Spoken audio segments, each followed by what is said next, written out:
नक्शे और डिजाइन की विस्तृत समीक्षा की गई। बैठक में तय किया गया कि नई दिल्ली स्थित केंद्रीय कार्यालय में अंतिम स्वीकृति मिलते ही निर्माण कार्य की शुरुआत कर दी जाएगी। आइए जानते हैं और ग्राफिक्स के जरिए से हम आपको बताते हैं कि बीजेपी के नए प्रदेश कार्यालय में क्या क्या खास होने वाला है। और इसके साथ ही हम आपको बता रहे हैं लखनऊ से जहां सीएम ने समीक्षा बैठक करी, और इसके साथ ही बता दें कि बीजेपी के नए प्रदेश कार्यालय में क्या खास होगा, हम आपको बता रहे हैं। जहां लखनऊ में बनेगा एक नया भव्य बीजेपी कार्यालय, जियामऊ में बता दें कि 58,000 वर्ग फीट परिसर है। अत्याधुनिक सुविधाओं से लैस होगा यह भवन, जहां निर्माण लागत का अनुमान 200 करोड़ है। दिल्ली से तैयार हुआ कार्यालय का डिजाइन और नेता हेतु अलग कक्षों की व्यवस्था होगी। यहाँ पे लाइब्रेरी के साथ बड़ी भोजनशाला भी बनाई जाएगी। 1,000 की क्षमता वाला प्रेक्षागृह बनाया जाएगा और ये तमाम चीजें इसमें देखने को मिलेंगी। तमाम चीजें यहाँ खास होने वाली हैं। और इसके साथ ही अगर हम आपको बता दें तो यहाँ 1,000 की क्षमता वाला प्रेक्षागृह भी बनेगा। नेताओं हेतु अलग कक्षों की व्यवस्था की जाएगी। निर्माण लागत का अनुमान 200 करोड़ है। अत्याधुनिक सुविधाओं से लैस होगा ये भवन। और इसके साथ ही बता दें कि लखनऊ में बनेगा नया भव्य बीजेपी कार्यालय। जियामऊ में 58,000 वर्ग फीट परिसर का होगा। अत्याधुनिक सुविधाओं से ये लैस होगा भवन, जहां निर्माण लागत का अनुमान 200 करोड़ है। और इसके साथ ही बता दें कि यहाँ अन्य तमाम चीजें भी देखने को मिलेंगी। दिल्ली से तैयार हुआ कार्यालय का डिजाइन और इसके साथ ही नेता और अलग कक्षों की व्यवस्था यहाँ की जाएगी। लाइब्रेरी के साथ साथ बता दें कि भोजनशाला भी बनाई जाएगी यहाँ, और 1,000 की क्षमता वाला प्रेक्षागृह भी बनाया जाएगा। और इसके साथ ही बता दें कि इसको भव्य तरीके से तैयार किया जा रहा है। 1,000 की क्षमता वाला प्रेक्षागृह यहाँ बनाया जाएगा और इसके साथ ही भोजनशाला भी यहाँ होगा व्यवस्थाओं को, और इसके साथ ही यहाँ लाइब्रेरी भी बनाई जाएगी। और इसके साथ ही हम आपको बता रहे हैं जहां 1,000 की क्षमता वाला प्रेक्षागृह भी यहाँ पे बनाया जाएगा।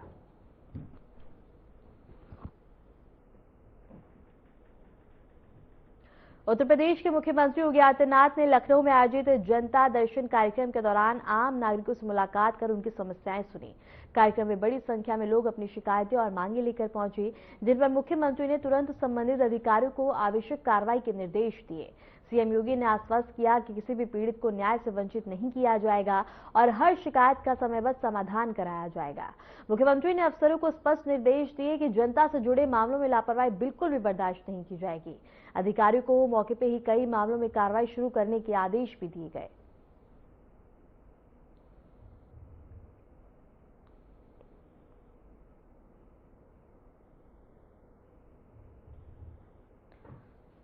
अलीगढ़ में आयोजित एक विशेष कार्यक्रम के दौरान भारतीय अंतरिक्ष यात्री और भारतीय वायुसेना के ग्रुप कैप्टन शुभांशु शुक्ला सेठ फील्डलाइन सीनियर सेकेंडरी स्कूल के वार्षिक समारोह में मुख्य अतिथि के रूप में शामिल हुए। कार्यक्रम में छात्रों और शिक्षकों ने उनका गर्मजोशी से स्वागत किया। शुभांशु शुक्ला ने बच्चों को अंतरिक्ष विज्ञान, अनुशासन और ऋण संकल्प के महत्व पर प्रत्येक संदेश दिया। उन्होंने कहा कि देश के युवा वैज्ञानिक क्षमता के दम पर भविष्य में नई ऊंचाइयों को छू सकते हैं। स्कूल प्रबंधन ने उनके आगमन को विद्यार्थियों के लिए प्रेरणादायक बताते हुए कहा कि ऐसी हस्तियों से मिलने का अवसर बच्चों के भविष्य निर्माण में महत्वपूर्ण भूमिका निभाता है।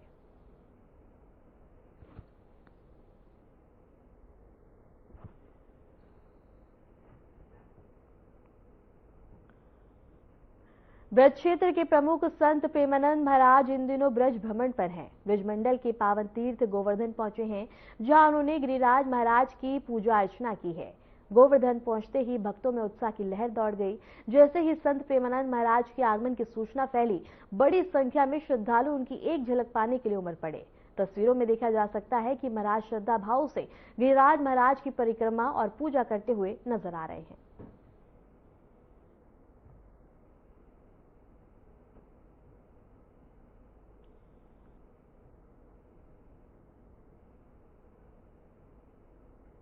दिल्ली में 10 नवंबर को हुए बम विस्फोट मामले के आरोपियों में से एक डॉक्टर शाहीन के घर पर राष्ट्रीय जांच एजेंसी ने छापेमारी की है। यह कार्रवाई का उद्देश्य विस्फोट से जुड़े साक्ष्यों की तलाश और आरोपियों से पूछताछ करना बताया गया है। एनआईए की टीम ने मौके पर विभिन्न दस्तावेज और इलेक्ट्रॉनिक सामान जब्त किया है।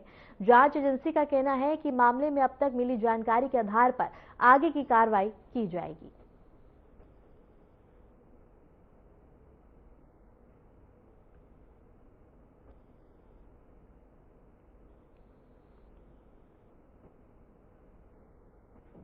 मध्य प्रदेश के आईएएस अधिकारी ने बता दी कि बहन बेटियों को लेकर आपत्तिजनक टिप्पणी की थी, जिसके बाद हर तरफ आक्रोश देखने को मिल रहा है। और इसी के तहत बता दें कि एफआईआर दर्ज करने अब सीतापुर में जोरदार प्रदर्शन किया गया और एफआईआर और बर्खास्ती की मांग उठाई गई है। इसी के साथ रुक करेंगे अगली खबर की ओर। कौशाम्बी पुलिस ने जिले भर में विशेष अभियान चलाकर 28 वारंटी अभियुक्तों को गिरफ्तार किया है। यह कार्रवाई पुलिस अधीक्षक राजेश कुमार के नेतृत्व में जिले के सभी थानों में की गई है। पुलिस ने पहले से तैयार खुफिया जानकारी और कड़ी निगरानी के आधार पर रात भर दबिश देकर लंबे समय से फरार अभियुक्तों को पकड़कर कानून के दायरे में लाया। अभियान से जिले में कानून व्यवस्था मजबूत करने में महत्वपूर्ण सफलता मिली है।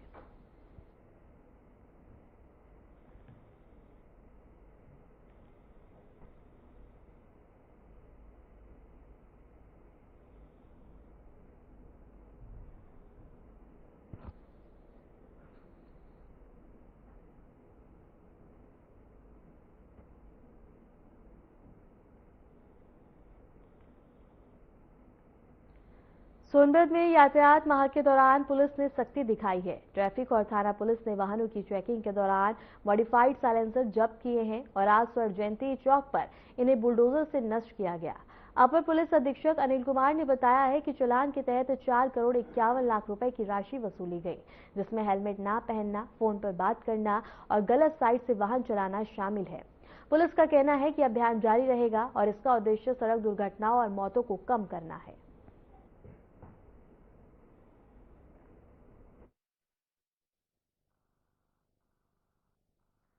देखिए, नवंबर माह यातायात माह पूरे प्रदेश भर में मनाया जाता है। इसी में जनपद सोनभद्र में भी हमारे यहाँ मंथ में ट्रैफिक अवेयरनेस के और ट्रैफिक एनफोर्समेंट के कार्यक्रम लगातार चले। अलग अलग स्थानों पे इसमें लोगों के ऊपर जागरूकता कार्यक्रम भी कराए गए और साथ ही साथ एनफोर्समेंट के ऊपर भी हमने जोर दिया। इस पूरे अभियान में हम लोगों ने modified silencer, wrong side driving, alcohol के साथ ड्राइविंग और डेंजरस ड्राइविंग, इन सभी पे हमने चालान करते हुए लगभग 2 करोड़ 80 लाख रुपए का समन शुल्क इसमें किया है। केवल नवंबर माह में? केवल नवंबर माह में ये हमने कार्रवाई करी। कुल कितनी गाड़ियां चलाई? और इसमें जो लगभग ये पिछले साल नवंबर 2024 का आंकड़ा था, इस साल लगभग 4 करोड़ 51 लाख का हमने समन शुल्क किया है। इसमें अगर देखें तो बिना हेलमेट के 21,582 चालान है, बिना सीट बेल्ट के 513, मोबाइल फोन के साथ ड्राइविंग में 105, गलत नंबर प्लेट में लगभग 2000, शराब के साथ ड्राइविंग में 300। इसी तरीके से अलग अलग हमने हेड्स में इसमें चालान किए। बट अभी आने वाले समय में हमारा मेन अभियान जो चलता रहेगा वो रॉन्ग साइड ड्राइविंग और जो स्कूली बच्चों को गलत वाहनों में भर करके ले जा रहे हैं उसमें आरटीओ के साथ कोऑर्डिनेट करके हम लोग कार्रवाई कराएंगे। श्रावस्ती में यातायात माह 2025 का समापन थाना कोतवाली भिंड परिसर में आयोजित किया गया। कार्यक्रम की अध्यक्षता डीएम और एसपी ने की है। कार्यक्रम में नागरिक, एनसीसी कैडेट्स, व्यापार मंडल और पुलिस अधिकारी शामिल हुए। इस दौरान सड़क सुरक्षा और यातायात नियमों के पालन का संदेश दिया गया। यातायात माह के दौरान विशेष अभियान, हेलमेट और सीट बेल्ट चेकिंग, स्कूल जागरूकता कार्यक्रम और रैलियां आयोजित की गई। उत्कृष्ट कार्य करने वाले पुलिस अधिकारी और कर्मचारियों को बता दें कि सम्मान भी दिया गया है। और श्रावस्ती से खबर हम आपको बता रहे हैं, यातायात माह का समापन हुआ है। सड़क सुरक्षा का संदेश दिया गया है ताकि दुर्घटनाओं में कमी देखने को मिल सके। पुलिस ने सफल अभियान चलाया, अधिकारी को यहां सम्मान भी दिया गया है।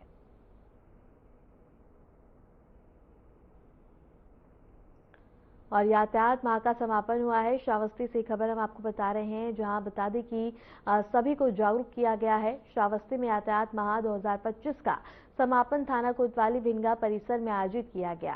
कार्यक्रम की अध्यक्षता डीएम और एसपी ने की है। कार्यक्रम में नागरिक, एनसीसी कैडेट्स, व्यापार मंडल और पुलिस अधिकारी शामिल हुए। इस दौरान सड़क सुरक्षा और यातायात नियमों के पालन का संदेश दिया गया। यातायात माह के दौरान विशेष अभियान, हेलमेट और सीट बेल्ट चेकिंग, स्कूल जागरूकता कार्यक्रम और रैलियां आयोजित की गई। उत्कृष्ट कार्य करने वाले पुलिस अधिकारी और कर्मचारियों को सम्मान भी दिया गया है।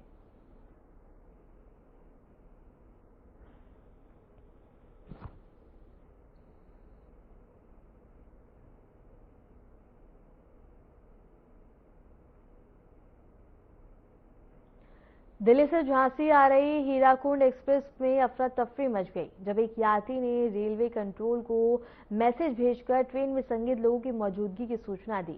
यात्री ने संदेश में आशंका जताई, मुझे शक है लोग आतंकवाद से मिले हैं, अगला स्टेशन ग्वालियर है, जल्दी आओ। मैसेज मिलते ही सुरक्षा एजेंसियां अलर्ट मोड पे आ गई।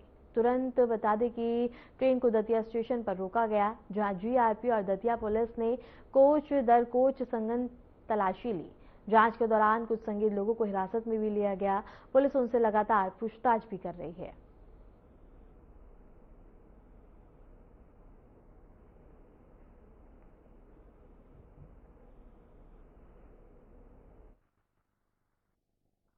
नंबर 20-808 में आज आतंकवादी की सूचना होने की आरपीएफ कंट्रोल को सूचना मिली थी। उस पर जीआरपी झांसी और आरपीएफ की फोर्स द्वारा उसे चेक किया गया। ट्रेन के आगे जनरल बोगी जो जिसमें ये तथाकथित होना बताया गया था, उसको कायदे से चेक किया गया। पूरी ट्रेन को चेक किया गया है, कहीं कोई ऐसी बातें नहीं है। और जो व्यक्ति संदिग्ध लग रहे थे उसे दतिया पुलिस द्वारा पहले से उतारा जा चुका है, उनसे दतिया द्वारा पूछताछ की जा रही है।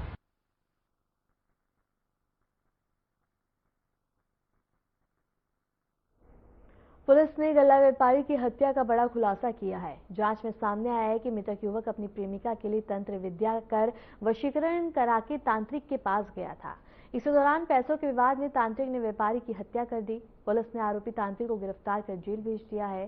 पुलिस अधीक्षक श्रद्धा नरेंद्र पांडे ने प्रेस कॉन्फ्रेंस में पूरे मामले का विवरण साझा करते हुए कहा कि तंत्र विद्या और पैसे के झगड़े के चलते यह घटना हुई है। और कानपुर से खबर हम आपको बता रहे हैं, जहां व्यापारी की हत्या का खुलासा किया गया। तांत्रिक ने व्यापारी की हत्या की, पैसों के विवाद को लेकर यह हत्या की गई है। तंत्र विद्या में एक कत्ल हुआ है। पुलिस ने बता दें कि तांत्रिक को गिरफ्तार कर लिया है।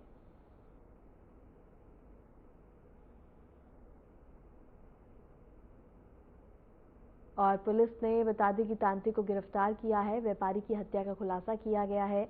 और ये खबर हम आपको कानपुर से बता रहे हैं, जहां झगड़े के चलते ये पूरी घटना हुई है। पैसों के झगड़े को लेकर इस घटना को अंजाम दिया गया है। तांत्रिक द्वारा एक व्यापारी की हत्या कर दी गई। बता दें कि व्यापारी अपनी प्रेमिका को तंत्र मंत्र के जरिए से अपने वशीकरण में करना चाहता था। और पुलिस ने गल्ला व्यापारी की हत्या का बड़ा खुलासा किया है। जांच में सामने आया कि मृतक युवक अपनी प्रेमिका के लिए तंत्र विद्या कर वशीकरण कराने तांत्रिक के पास गया था। इसी दौरान पैसों के विवाद में तांत्रिक ने व्यापारी की हत्या कर दी। पुलिस ने आरोपी तांत्रिक को गिरफ्तार कर जेल भेज दिया। पुलिस अधीक्षक श्रद्धा नरेंद्र पांडे ने प्रेस कॉन्फ्रेंस में पूरे मामले का विवरण साझा करते हुए कहा कि तंत्र विद्या और पैसों के झगड़े के चलते ये पूरी घटना हुई है।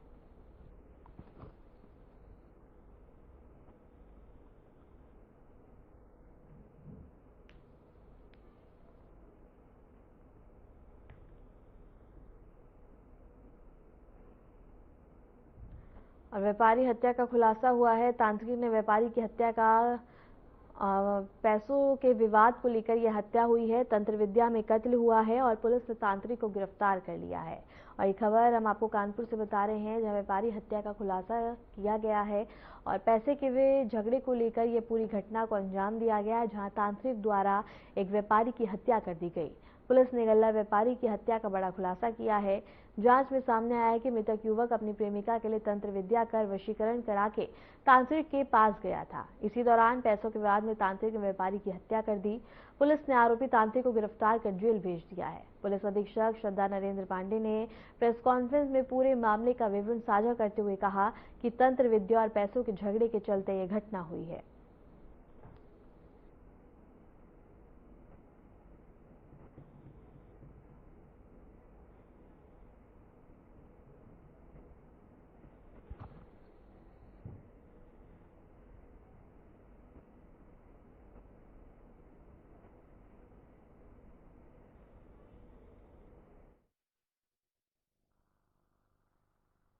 देखिए, ये राजा बाबू पुत्र संत राम लगभग 26 वर्ष का एक युवक अरसदपुर शिवली का रहने वाला था।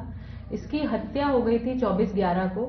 और बाद पीएम ये बात खुली कि ये इसका कॉज ऑफ डेथ, पहले हम लोग ये सोच रहे थे कि शायद सुसाइड हो, लेकिन बाद पीएम ये बात खुली कि ये मर्डर का केस है, जिसमें कि Neelu son of Vinod Gautam age 25 द्वारा इसकी हत्या की गई। जिस घटना को खोलते हुए हमने आला कत्ल और सारी चीजें और अन्य जो भी चीजें हैं इसकी बरामद की। तो इसमें बात ये निकल के आई है कि राजा बाबू एक लड़की को पसंद करता था जिसकी अप्रैल महीने में शादी कहीं और हो गई और वो गांव से चली गई। तब इस राजा बाबू ने नीलू को कांटेक्ट किया था और नीलू तंत्र क्रिया करता है, उसको 36,000 रुपए देके कुछ क्रियाएं करी थी, जिसके बाद नवंबर में वो लड़की अपने मायके आ गई। उसके बाद कुछ अपने हस्बैंड के साथ लड़ाई हो गई, तो इसने ये मान लिया कि जरूर उस तंत्र क्रिया के रिजल्ट से ये आई है, तो क्यों ना मैं और अच्छी तंत्र क्रिया करा लूं जिससे कि यहीं रह जाए, उससे अलग हो जाए और मुझसे शादी कर ले। तो इसी के क्रम में उसने पुनः नीलू से कांटेक्ट किया, उसको लगभग 1.5 लाख रुपए दिए और तंत्र क्रिया कराने के लिए गए, जिसमें कि कई सारी चीजें जैसे कि मृतका की फोटो शादी के पहले बाद की, मिठाइयाँ, कलेवा और अन्य जो भी यंत्र तंत्र उसने समझाए होंगे नीलू ने, वो लेकर के पहुंचा। लेकिन चूंकि दोनों जन ने दारू पिया था और पैसे के अमाउंट को लेकर के दोनों में अनबन।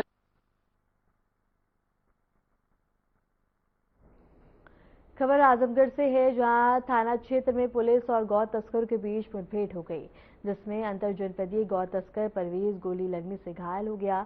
घायल परवेज को पुलिस ने तुरंत गिरफ्तार कर अस्पताल में भर्ती करवाया। थाना पुलिस और स्वाट टीम की संयुक्त कार्रवाई के दौरान यह मुठभेड़ बता दें कि टोल टैक्स के पास हुई है। पुलिस के मुताबिक बदमाश एक ट्रक में प्रतिबंध पशुओं को लखनऊ से बिहार ले जा रहे थे। रोकने का प्रयास करने पर तस्करों ने पुलिस टीम पर फायरिंग की, जिसके बाद जवाबी कार्रवाई में परवेज घायल हुआ। मुठभेड़ के बाद पुलिस ने ट्रक, प्रतिबंधित पशु और तस्करों द्वारा इस्तेमाल की जा रही कार भी बरामद की है। पुलिस जांच में सामने आया है कि घायल बदमाश परवेज के खिलाफ जौनपुर, मिर्जापुर सहित कई जनपदों में गौ तस्करी और प्रतिबंधित पशु वध के मामले दर्ज हैं। पुलिस अब पूरे गिरोह की गतिविधियों की जांच कर रही है। और आजमगढ़ से खबर हम आपको बता रहे हैं, जहां मामले का खुलासा हुआ है और पुलिस की गौ तस्करी के साथ मुठभेड़ हुई। पुलिस स्वाट की संयुक्त टीम ने ये पूरी कार्रवाई की है, जहां एक कार जब्त की है और इसके साथ ही वाहन भी बरामद किया गया है। इसके साथ ही बता दें कि गौ तस्कर के साथ पुलिस की मुठभेड़ हो गई है और गतिविधियों की जांच की जा रही है और गौ तस्करी, प्रतिबंधित पशु वध का सामान भी बरामद किया गया है। और इसके साथ ही बता दें कि मुठभेड़ के बाद पुलिस ने सामान बरामद कर लिया है, जिसके बाद आगे की जांच भी पूरे मामले में की जा रही है। और टोल टैक्स के पास ये पूरी मुठभेड़ और ये पूरा मामला है, जहां बता दें कि आजमगढ़ में मुठभेड़ हो गई पुलिस और बदमाश के बीच, जहां पुलिस ने बता दें कि बदमाश के पास से वाहन और इसके साथ ही अन्य सामान भी जब्त किया है। और बता दें कि ये पूरा मामला टोल टैक्स के पास हुआ है, जिसके बाद अब पूरे मामले में आगे की कार्रवाई की जा रही है।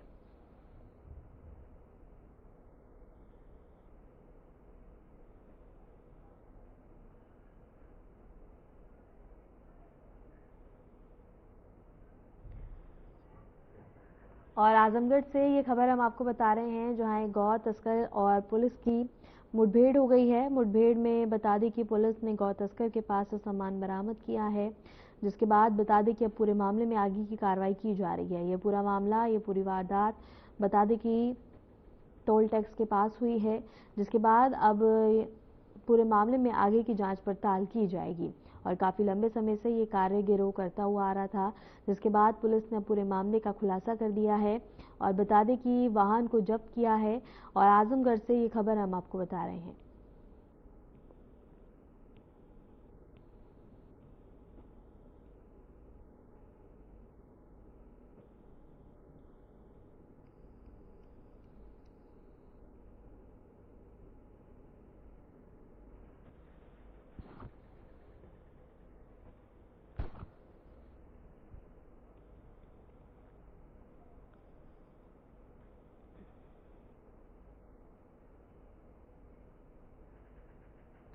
मुख्यमंत्री योगी आदित्यनाथ की अध्यक्षता में निर्माण समिति की अहम बैठक हुई, जिसमें बीजेपी के नए प्रदेश कार्यालय के नक्शे और डिजाइन की विस्तृत समीक्षा की गई। बैठक में तय किया गया कि नई दिल्ली स्थित केंद्रीय कार्यालय से अंतिम स्वीकृति मिलते ही निर्माण कार्य की शुरुआत कर दी जाएगी। और ग्राफिक्स के जरिए से हम आपको बताते हैं कि बीजेपी के नए प्रदेश कार्यालय में क्या क्या खास और क्या क्या अहम होने वाला है। और इसके साथ ही आपको बता दें कि यहाँ प्रेक्षागृह बनाया जाएगा, नया प्रदेश कार्यालय तैयार और लखनऊ में बनेगा भव्य कार्यालय, जिसके बता दें कि आधुनिक सुविधाएं यहाँ देखने को मिलेगी। दिल्ली स्वीकृति के बाद निर्माण कार्य शुरू कर दिया जाएगा, जिसके बाद एक भव्य कार्यालय यहाँ बनके तैयार होगा। और एक ग्राफिक्स के जरिए से हम आपको बता रहे हैं कि यहाँ क्या क्या खास होने वाला है। लखनऊ में बनेगा नया भव्य बीजेपी कार्यालय, जिसकी सजावट डिजाइनिंग को लेकर स्वीकृति मिलने के बाद इसका कार्य शुरू किया जाएगा। जियामऊ में 58,000 वर्ग फीट परिसर, अत्याधुनिक सुविधाओं से लैस होगा ये भवन। निर्माण लागत का अनुमान 200 करोड़ रुपए है और दिल्ली से तैयार हुआ कार्यालय का डिजाइन, बता दें कि दिल्ली से इसका डिजाइन तैयार किया गया है। नेताओं हेतु अलग कक्षों की व्यवस्था होगी। यहाँ पे लाइब्रेरी के साथ बड़ी भोजनशाला भी बनाई जाएगी और 1000 की क्षमता वाला प्रेक्षागृह भी यहाँ पे बनाया जाएगा। और इसके साथ ही बता दें कि प्रेक्षागृह यहाँ बनाकर तैयार किया जाएगा और लाइब्रेरी के साथ बड़ी भोजनशाला भी यहाँ बनाया जाएगा और इसका नक्शा दिल्ली से तैयार हुआ है। स्वीकृति मिलने के बाद इसका निर्माण कार्य शुरू हो जाएगा। इसमें ये चीजें अहम होने वाली हैं। लखनऊ में एक नया भव्य बीजेपी कार्यालय बनकर तैयार होगा। जियामऊ में 58,000 वर्ग फीट परिसर, अत्याधुनिक सुविधाओं से लैस होगा ये भवन। निर्माण लागत की अगर बात करें तो बता दें कि निर्माण लागत का अनुमान 200 करोड़ और दिल्ली से इसका डिजाइन तैयार किया गया है। नेताओं हेतु अलग कक्षों की व्यवस्था होगी। यहाँ पे लाइब्रेरी के साथ साथ बड़ी भोजनशाला भी बनाई जाएगी। 1000 की क्षमता वाला प्रेक्षागृह भी यहाँ पे बनाया जाएगा।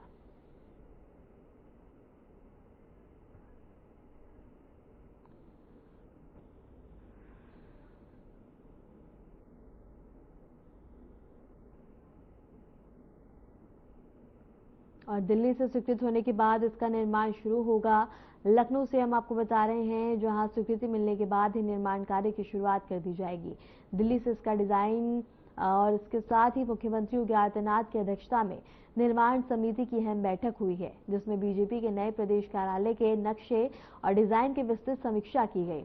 बैठक में तय किया गया है कि नई दिल्ली स्थित केंद्रीय कार्यालय से अंतिम स्वीकृति मिलते ही निर्माण कार्य की शुरुआत कर दी जाएगी। इसी पे रुक करेंगे हमारे editor UP RC Bhatt ji का। आरसी जी, क्या कुछ जानकारी है? नया कार्यालय बनके तैयार होगा, निर्माण कार्य की शुरुआत होगी स्वीकृति मिलने के बाद, क्या क्या अहम होने वाला है? वर्षा, पूरे देश में भारतीय जनता पार्टी एक नए सिरे से अपने प्रदेश कार्यालय को, जिला कार्यालय को वो बनाने जा रही है और बना भी रही है। कुछ राज्यों में उन्होंने अपने तमाम प्रदेश कार्यालय और डिस्ट्रिक्ट हेडक्वार्टर्स को उन्होंने अत्याधुनिक संसाधनों से लैस करके उन्होंने बनाया है। उसी की तर्ज पे उत्तर प्रदेश में भी भारतीय जनता पार्टी का कार्यालय बहुत पुराना है, काफी पहले बना हुआ है और उसके साथ साथ उसका नवीनीकरण भी बीच में किया गया था। लेकिन अब उसको कहीं न कहीं उन्हें लगता है कि जो उस जगह है, चूंकि वो शहर के बीचों बीच में है, विधानसभा के ठीक बगल में है, तो वहाँ जगह का अभाव है। इसलिए उनको और बड़ी जगह के साथ 200 करोड़ रुपए के प्रोजेक्ट के साथ वो अपना एक नया प्रदेश कार्यालय बनाने जा रहे हैं। और वो जियामऊ एक जगह है लखनऊ में, वहाँ पे वो बनाएंगे। लगभग 200 करोड़ की लागत लगेगी। सभी अत्याधुनिक संसाधनों से वो भवन परिपूर्ण होगा। बहुत ही आधुनिक तरीके का होगा, कई मंजिला इमारत होगी और नया प्रदेश कार्यालय भारतीय जनता पार्टी का उत्तर प्रदेश में अब बनेगा। इसकी मुख्यमंत्री ने भी निर्णय दिया है। लेकिन इसके साथ साथ चूंकि भारतीय जनता पार्टी का जो केंद्रीय नेतृत्व है, प्रदेश राष्ट्रीय अध्यक्ष के साथ साथ केंद्रीय नेतृत्व की भी सहमति जरूरी है, तो वो यहाँ से पूरी प्रस्ताव को भेजा जाएगा और वहाँ से जैसे सहमति आएगी तो तुरंत जो है इस भवन का निर्माण कार्य आगे बढ़ाया जाएगा। जी वर्षा। आरसी जी, ये बात तो बीजेपी के नए कार्यालय की हो गई, लेकिन अगर राजनीति के तौर पे इस कार्यालय की बात करें, कई बार देखने को मिलता है जब भी बीजेपी कुछ कार्य अपने हित के या अपने नेताओं के हित के या कार्यकर्ताओं के हित में करने जाती है, तो विपक्ष की ओर से लगातार आलोचना या फिर कहा जाता है कि जनता के मुद्दों को छोड़कर बीजेपी अपने हित के कार्य कर रही है। तो क्या लगता है ये कार्यालय भी केंद्र बनता हुआ नजर आएगा कहीं ना कहीं राजनीति के दृष्टिकोण से अगर देखा जाए? प्रसाद, देखिए, ये सवाल तो पहले भी भारतीय जनता पार्टी जब सरकार में आई और लगातार जब वो सरकार में बनी हुई है और उसके बाद उन्होंने अपने भारतीय जनता पार्टी के जो क्षेत्रीय कार्यालय हैं, प्रदेश कार्यालय हैं और डिस्ट्रिक्ट हेडक्वार्टर्स हैं, उनको अत्याधुनिक तरीके से बनना, उनका नवीनीकरण करना या नई जगह पे बनाना, ये कार्यों को लेकर कहीं न कहीं ये भारी आलोचना हुई थी और उस आलोचना के तहत जो है कई बार भारतीय जनता पार्टी के नेताओं की स्थिति भी असहज हुई थी कि भाई आखिर इतना पैसा कहाँ से आ रहा है।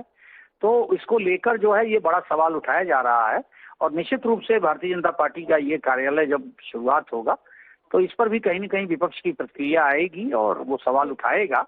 लेकिन भारतीय जनता पार्टी अपने धुन में और अपनी एक लक्ष्य को लेके वो काम कर रही है और निश्चित रूप से ये नए कार्यालय का प्रपोजल गया है। केंद्रीय नेतृत्व अब देखते हैं कब स्वीकार करता है और उसके साथ साथ ये इसका निर्माण कार्य फिर आगे शुरू हो जाएगा। ठीक है आरसी जी, आपका बहुत बहुत शुक्रिया हमारे साथ जुड़ने के लिए, तमाम जानकारी साझा करने के लिए।